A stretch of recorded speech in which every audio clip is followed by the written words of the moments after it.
Hello, everyone. This is Martha. I am a relationship counselor and clinical sexologist. And today is the 16th of January in Singapore. And I'm going to be away for 3 weeks from Saturday around midnight.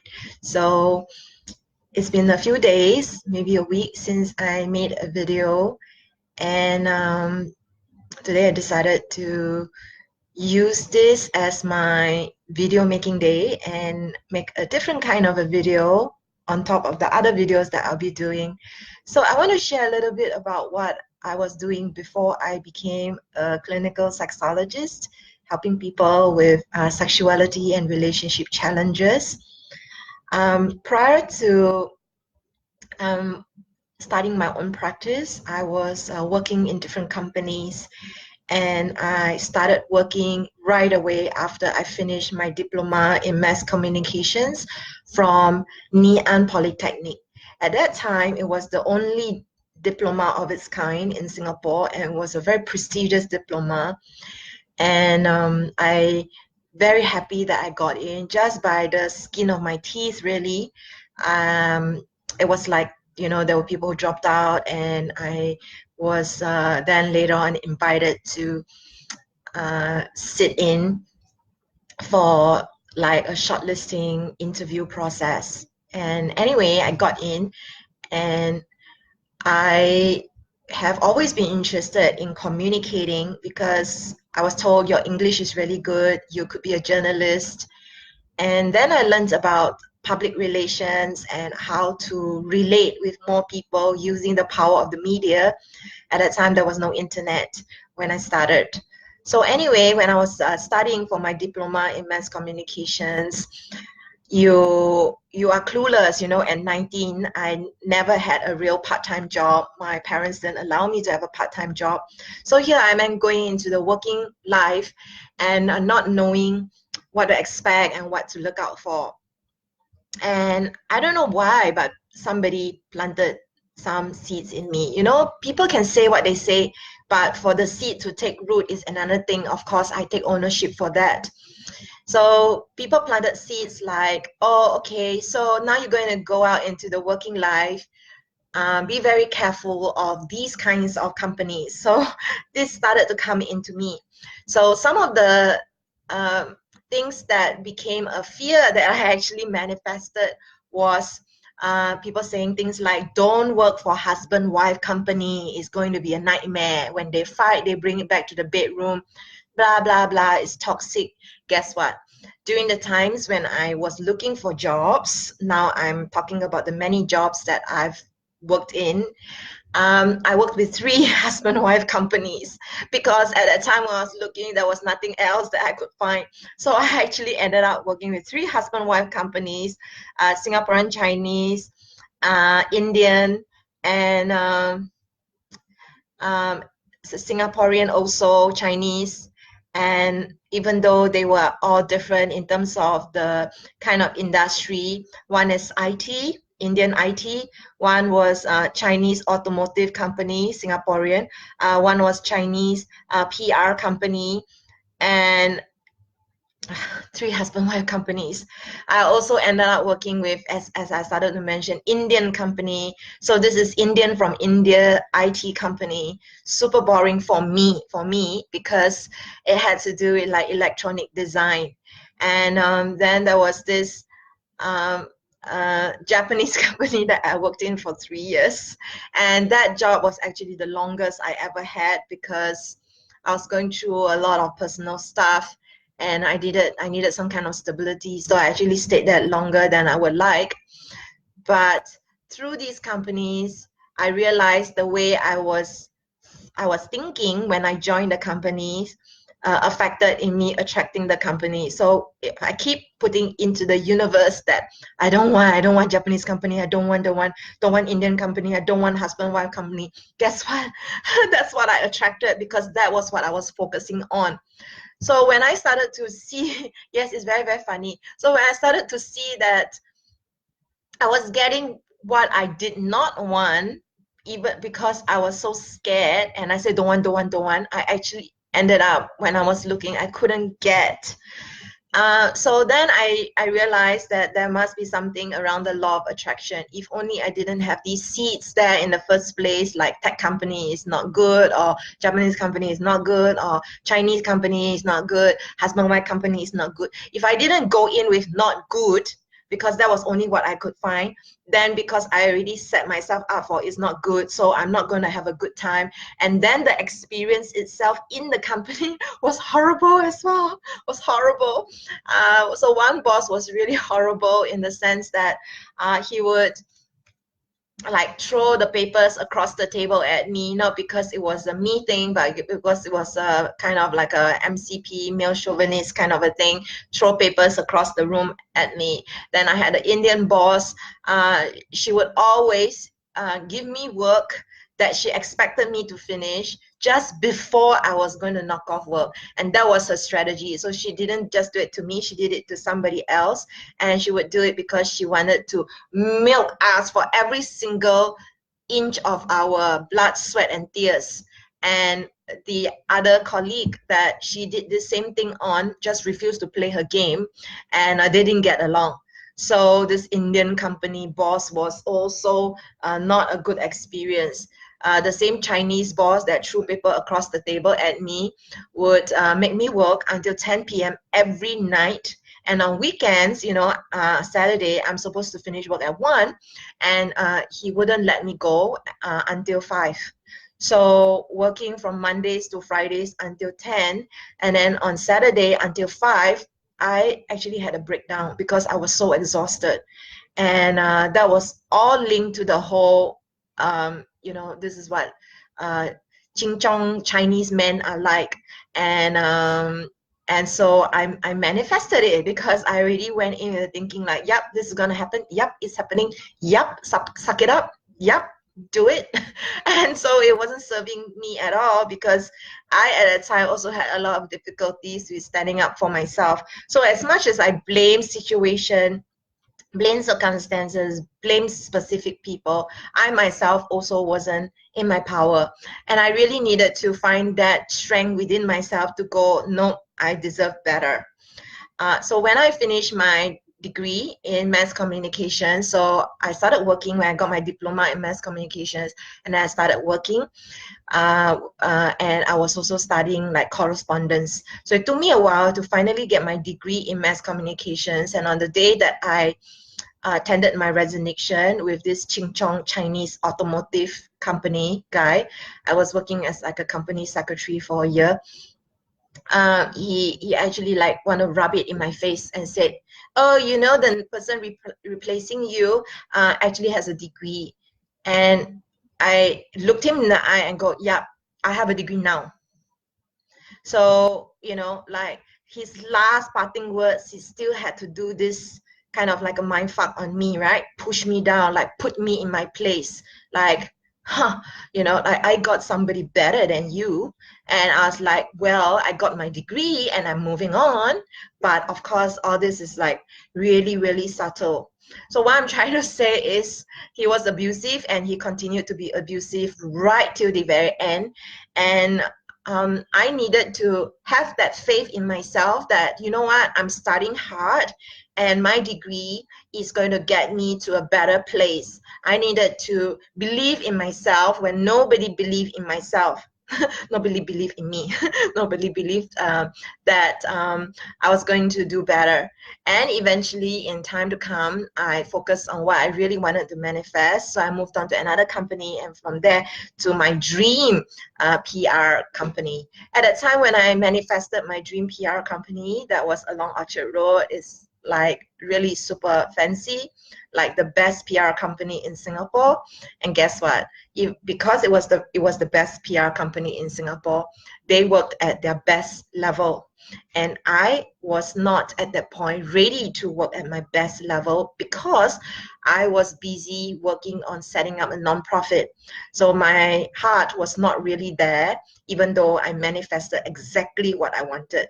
So isn't it funny that sometimes you manifest exactly what you want, and when you do get it, you realize actually that's not what I really want. So that's what happened with my dream PR company.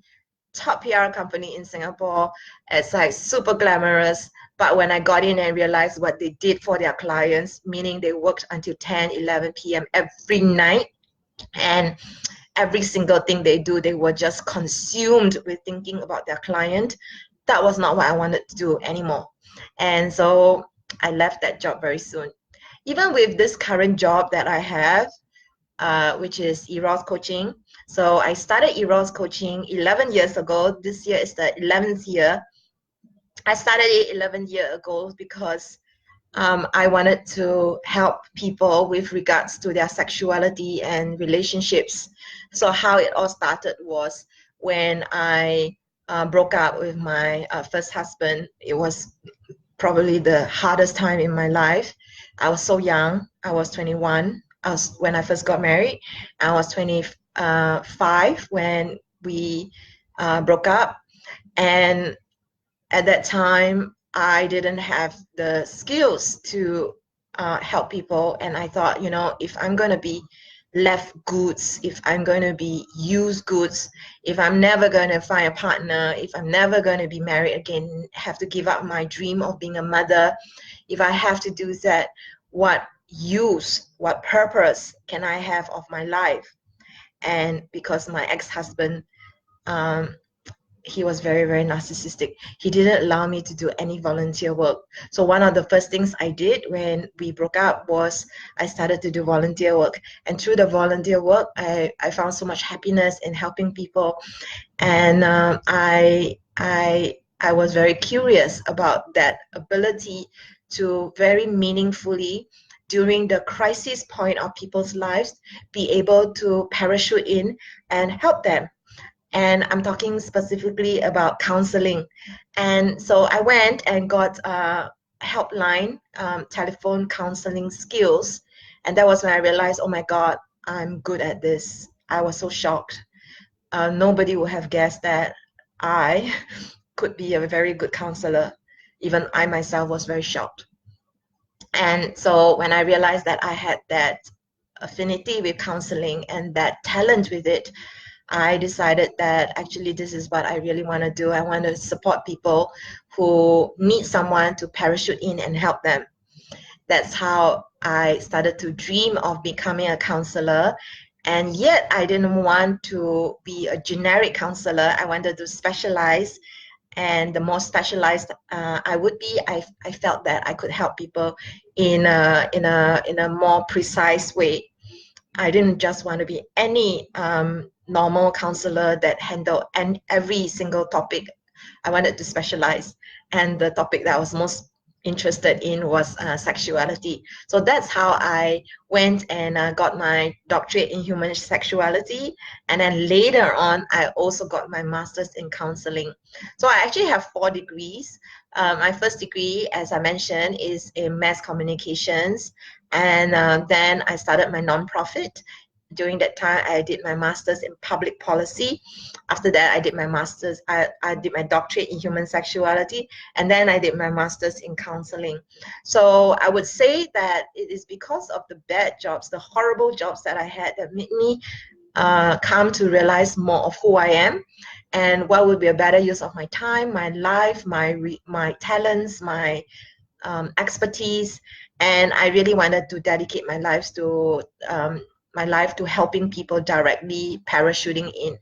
So this was when the link between professional and personal started to meet.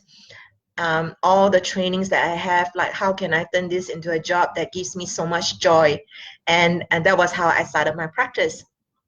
And so people who don't know me, they project things onto me. I don't want to go into it. I can go on and on.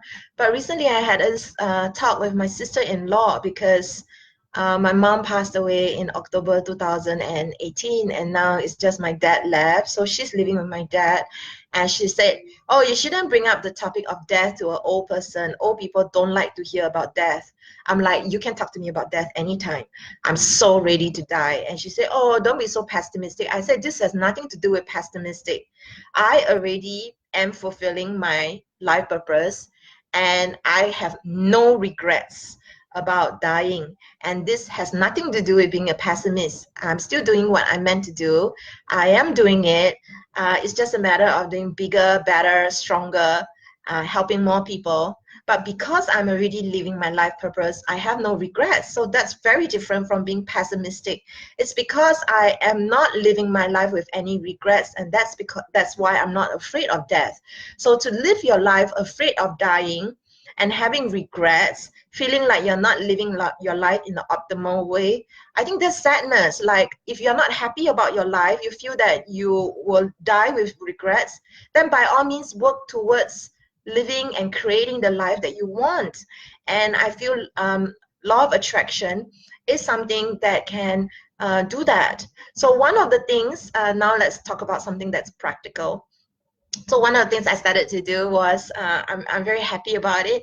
I managed to get earphones, and I'm not a very auditory person, but I go to the gym now almost every day near to my office. So I play the motivational tapes on my through YouTube, through as I'm on the treadmill and the stepper and cross trainer. I use that. So this can really recalibrate your thinking so that you stop being a victim and you start believing that what you do, what you think, is going to affect the way you feel, which will affect the way you act. So you are a creator of your life. If you're not happy with where you're at, then do something to start feeling stronger, more motivated, so that you can start working towards your dreams and goals and life purpose. And so I have no regrets, but my sister-in-law does, and she assumes that old people have fear about it. I have for the longest time been saying that I have no regrets at all about death and dying. So okay, this is me going on for some time about my previous jobs, how by focusing on my fears of and focusing on what I do not want, I actually ended up working in the exact companies that I did not want. So can you imagine, I didn't want to join these companies. I got the offer, I got it, and I'm like, damn, I hate being here. Every single day going to work, hating being in that company because you didn't actually want to be there in the first place.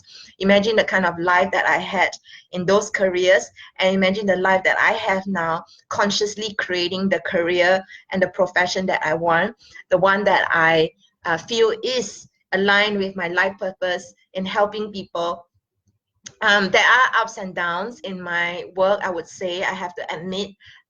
But for the most part, I'm so grateful for the ability to support people and work with people and to see the transformation in their faces, in their bodies, in their energies, and also in the outcomes, sometimes very, very, very quickly. So I like the whole parachuting in and being very, very specialized in helping them in exactly what they need.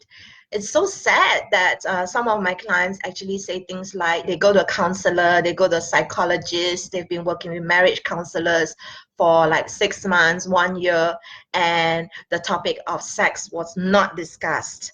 And often it is because the person is not comfortable talking about sex and doesn't have the expertise for it. And so they say, oh yeah, I think you guys need to work on your relationship, your communication. I think you guys are in a very toxic relationship. But actually, is it chicken and egg? Do you improve the communication or improve the sex first? Because they don't have the expertise in sex. They siam, they avoid, they tai chi and say, oh, you know, work on this issue. This is what I can offer you. But actually, they can't work on this issue, which is the sex. So that's the frustration that some of my clients have. They say the presenting issue to their therapist was sex, but it turned out into something else. And after 6 months, 1 year, they are exasperated beyond belief.